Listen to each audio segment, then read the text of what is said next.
This is the podcast that we ask our guests from in front and behind the camera, how did they get their foot in the door?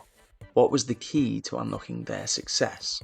What's their story? Our guest today is a grafter, a Bafta Nominated actor who might be your favourite character from The Office, and since then, he's gone on to appear in the 3 highest grossing franchises of all time: Harry Potter, Guardians of the Galaxy, and Star Wars.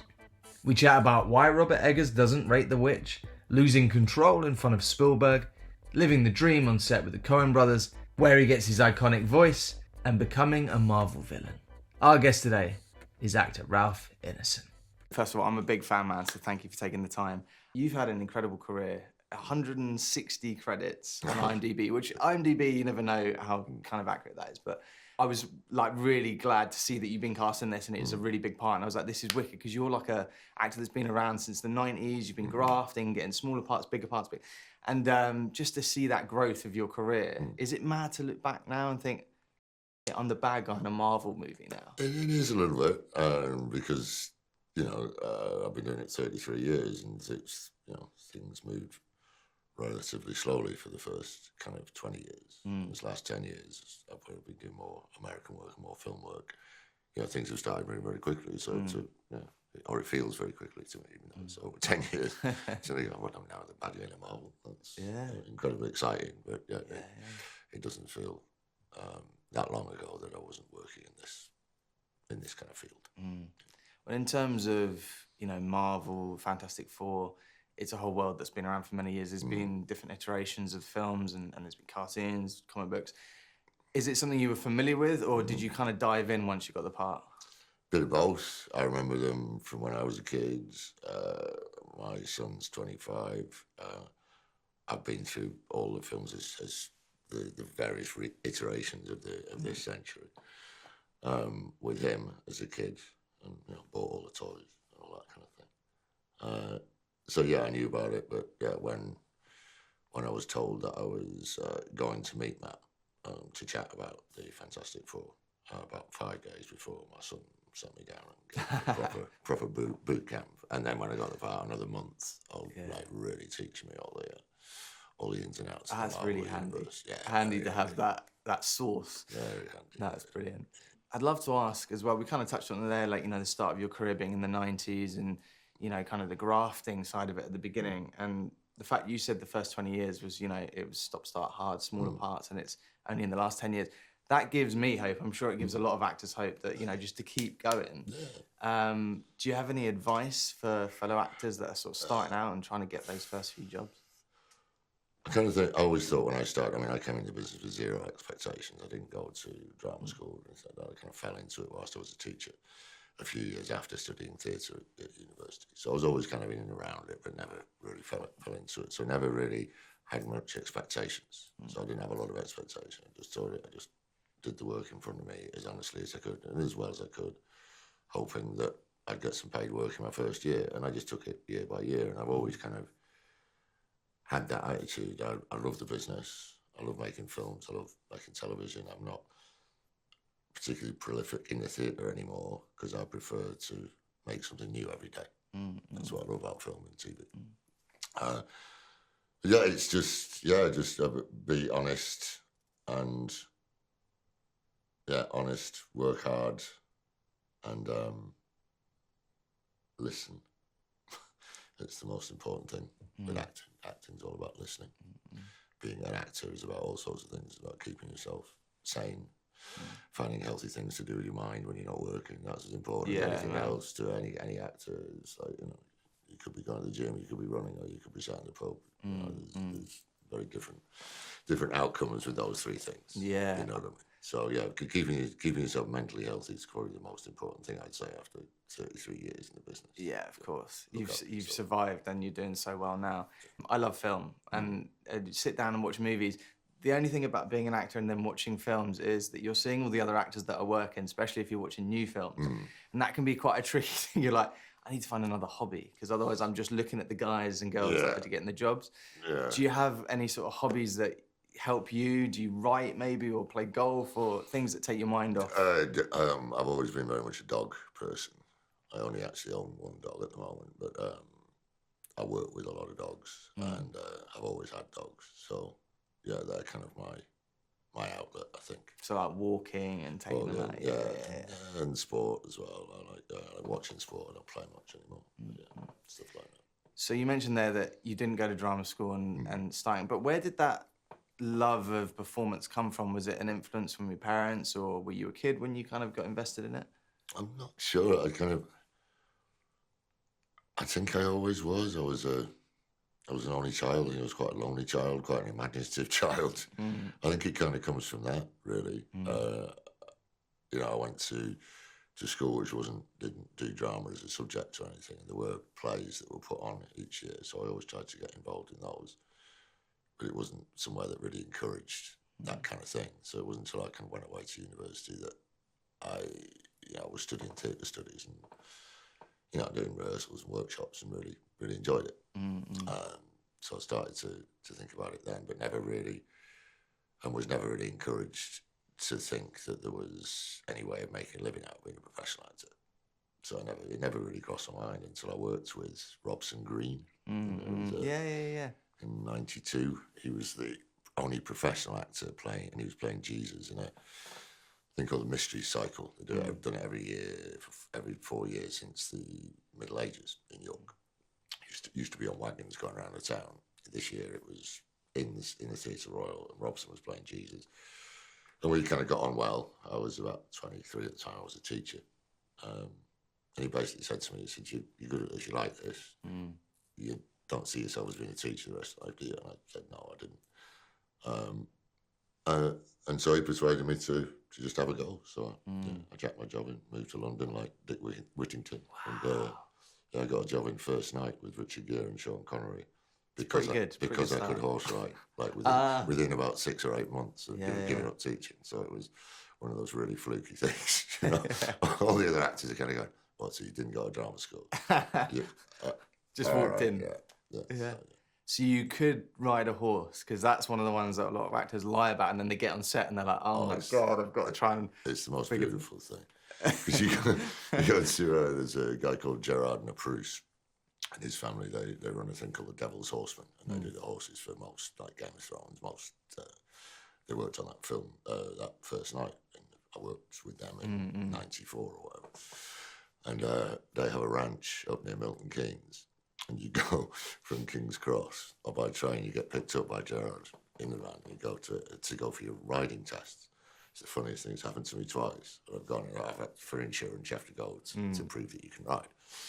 So that's fine, I'll go and do that. And I go and have a ride around with Gerard or whatever, or his son Daniel. But you see the ones who can't ride, they're like white with fear because they've blagged it all the way to this point, and they think they've got the job. And now they go, okay, now you go to your riding test. And they're like, oh. They're like, there's a test. Sorry, oh dear. I couldn't remember what we were doing there. That's brilliant. Yeah, so and you can spot them a mile off the actors who've overblagged it. Yeah, I've been there. I did a film a few years back, and the riding test thing. You get there, and there's this horse, and they were like, "Oh, this is Russell Crowe's horse from Robin Hood." I'm thinking, "Oh my God, the horse looks like it's ready to go." You know, and they're like, "Just pop on the horse." And first thing I did was because I was in a Western, I grabbed the reins in the wrong way, and they were like, "Have you?" I think it's a minute straight. You do that, they're like, "You haven't even seen a horse." I was like, "Oh God." I mean, there's so many things, isn't there? Being an actor, you have to kind of blag. It's the job, you know. You've got to pretend to be different things. Have you ever had an experience on set like the horse riding thing? Have you ever had anything kind of go awry because you said you could, I don't know, swim, or you could do this or do that? Any sort of sticky situations you're obviously willing to share? I don't think I've ever overblagged things. It's wise. Yeah. I know with most, because I've been quite lucky in my career. Like that first job, First Night, I worked with like 150 stuntmen. There was loads of battle scenes. I was taught to broadsword fight by the great Bob Anderson, who choreographed the original lightsaber fights and all this kind of stuff. So I just had this amazing kind of first 6 months apprenticeship of being an actor. I almost taught to be a stuntman as well and do all this. So that's carried on. So I've done a lot of that kind of stuff, you know, fighting and sword fighting and all those kind of things. So I don't think I've had a couple of accidents doing that, but I don't think that's because I've overblagged it. Just how it goes. That's good. That's good. You've worked with some of the greats over the years, like Spielberg, Robbert Eggers. Like, There's just like all over the place. You've done everything. Is there a film or a project that you feel like you're really proud of that doesn't get the it doesn't get talked about so much? I mean, The Witch does get talked about now. Yeah. Yeah, which is something that I'm incredibly proud of that film, because it was my first kind of big part, and it was Rob's first film, even though he's annoyingly not hugely proud of The Witch, which we fall out about a lot. Yeah, I mean, he sees it as his kind of novice, novice start. And I'm like, mate, I can't believe that's his first film. That's I know, crazy. but he talks about that in interviews and stuff, and everything like that. And I'm like, mate, can you just stop slagging off my best work? But it's quite cool, right? So there's that. I always imagined that The Green Knight, David Lowery film with Dev Patel, I think that's a masterpiece myself, but I've always been quite surprised that's never vaunted more. I think that would be a bit of a, with Nail and I, it's not that kind of film, but, a film that gets appreciated more with time. Hopefully. Yeah, I mean, that film looks absolutely beautiful. Your voice, and I wasn't sure, I'm a big fan, and everything I see you in, you've got such an incredible voice. I was like, is that his real voice, or is he going to sound like Michael Jackson or something? Yeah. Where does did your dad have a deep voice, or where does it come from? Well, it comes from his mum. Oh, wow. He had 5 brothers, I think, and they've all got a similar kind of tone. Not quite as deep as me, but there's an edge, similar kind of edge. And his mum was, she's about 5'9", and for her generation, that's a huge woman. She had I think I get my nose from her as well as my voice. But she sounded like Lily Savage. Remember Paul O'Grady's? Yeah. All right there, kid. Yeah. And she was a Scouser as well. Yeah. I think that's where my voice comes from originally. Yeah, but I'm the only one to monetize it, as it were. I can just imagine you at a certain age where you went from a boy's voice to suddenly this man voice. Like Well, the weird thing was I always had at age 8 or 9, I had a really deep voice, and it kind of slid into. It never broke. It was. just smooth transition. I think when I was about 11, people would look at me like that sounds wrong. Do you have a film or any sort of TV that you grew up watching that influenced you and made you kind of want to be like, oh, that's cool, I want to go and do that? Were there any films that kind of influenced you growing up? I think I had a moment in Santa Fe when I was filming the Ballad of Buster Scruggs, and I was walking back from set, and I was playing like the Man in Black. Coolest thing, coolest costume. I just finished doing this really cool scene in a Joel Coen, Coen Brothers, that was, movie, and I'm playing a cowboy in Santa Fe, and I was walking back, and I was just like, oh. It was just like, this is what I've always wanted to do. Yeah. And I think it was that. It was like being a cowboy on that, and I think it probably harks back to being a kid and watching westerns with my dad. He used to watch all the John Wayne and all those westerns as a kid, and I think that's probably actually what started. That's what I always actually wanted to do, was pull my gun out of a holster and ride it. Ride a horse, which you can do already. That's great. Do all that stuff. So I think that's probably where I started. Doing a western and doing it with the Coen Brothers is getting a phone call like that is pretty cool. Yeah. Have there been, I mean, that sounds like it was a moment in your career where it felt like a kind of gear change where you're like, wait a minute, I'm doing this film. Yeah. What was the first kind of job that you went, oh, right, I'm in the right place, I'm doing the right thing, and this is actually working at the moment? Yeah, I think it probably when went to New York on the press tour for The Witch when it came out a long time ago, and it had a certain buzz around it, and I knew people were watching it, and I got a phone call going, can you go see Ellen Lewis? Like Tribeca, it's like Scorsese and Spielberg. Yeah, well, she's huge. Yeah, biggest casting director in the world. And again, you kind of go, it's white enough, isn't it? Really? Yeah. Well, I just happened to be in New York, and Ellen Lewis wants to see me. Yeah. So I'm like, all right.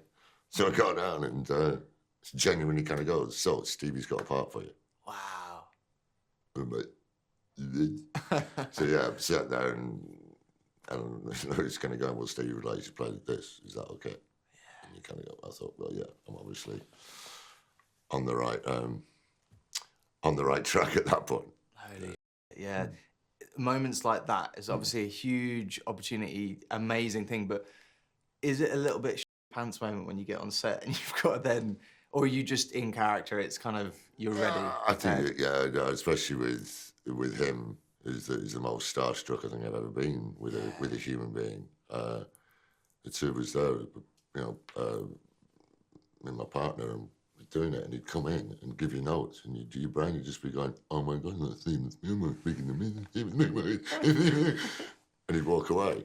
And no idea what he said to you. And so it was the nature of giving each other notes. You sat there listening, because when he was staring at you for the first day, I just couldn't think. It was really strange. Yeah, it must be like I'm watching a film or doing a documentary or something. But there's something about it's almost like a stamp. It's his face. It's so familiar. Yeah, and has like been the for so Queen. long. Yeah, with the beard, the glasses, everything about it. It's so that's Steven Spielberg.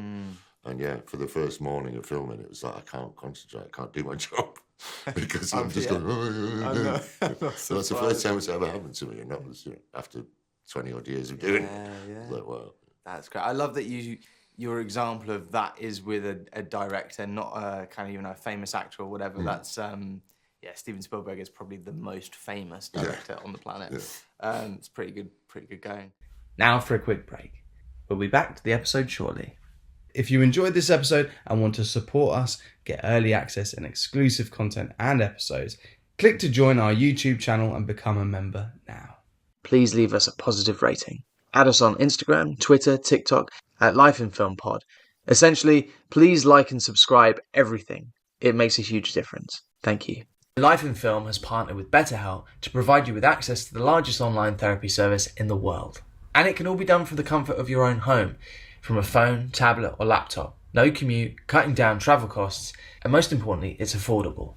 With over 1,000 therapists in the UK, BetterHelp can provide access to mental health professionals with a wide variety of expertise in mental health. If you need someone to talk to and you're thinking of giving therapy a go, BetterHelp is a great option. And being a listener of the podcast, you get 10% off. That's 10% off your first month at betterhelp.com/lifeinfilm. That's betterhelp.com/lifeinfilm. We are sponsored by movieposters.com. Are you a movie fan? I presume you are. Well, at movieposters.com, you can shop for all your favourite posters in one place. The #1 source for high quality, authentic movie posters. From new releases to cult classics and 100% authentic originals. Thinking of having a browse? Well, if you see a poster that tickles your fancy, as a listener of the podcast, you get 10% off. That's 10% off with promo code LifeInFilm10. That's promo code LifeInFilm10. So why not give it a go? And back to the show.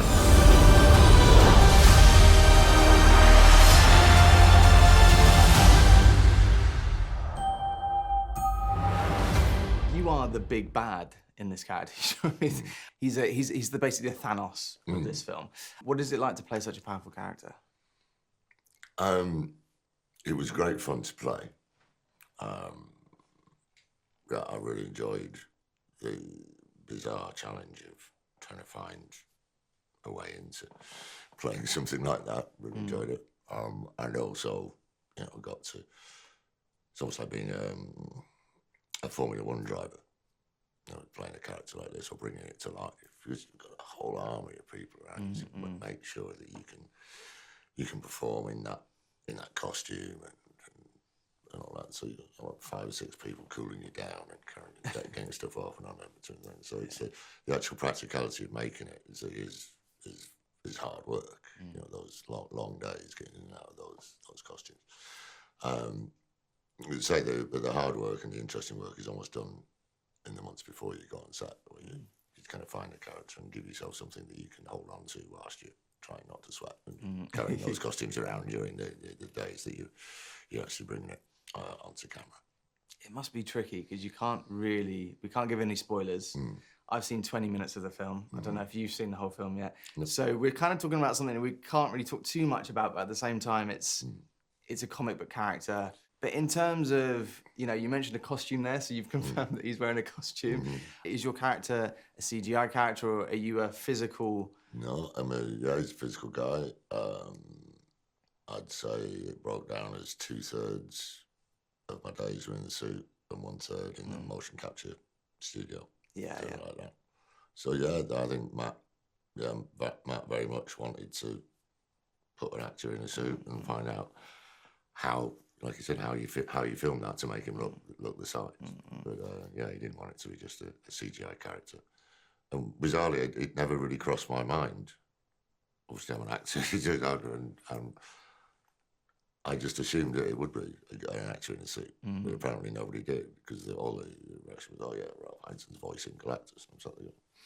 A little bit more than that, thank you very much. It's not just a voice before. But yeah, no, it's a lot of practical stuff.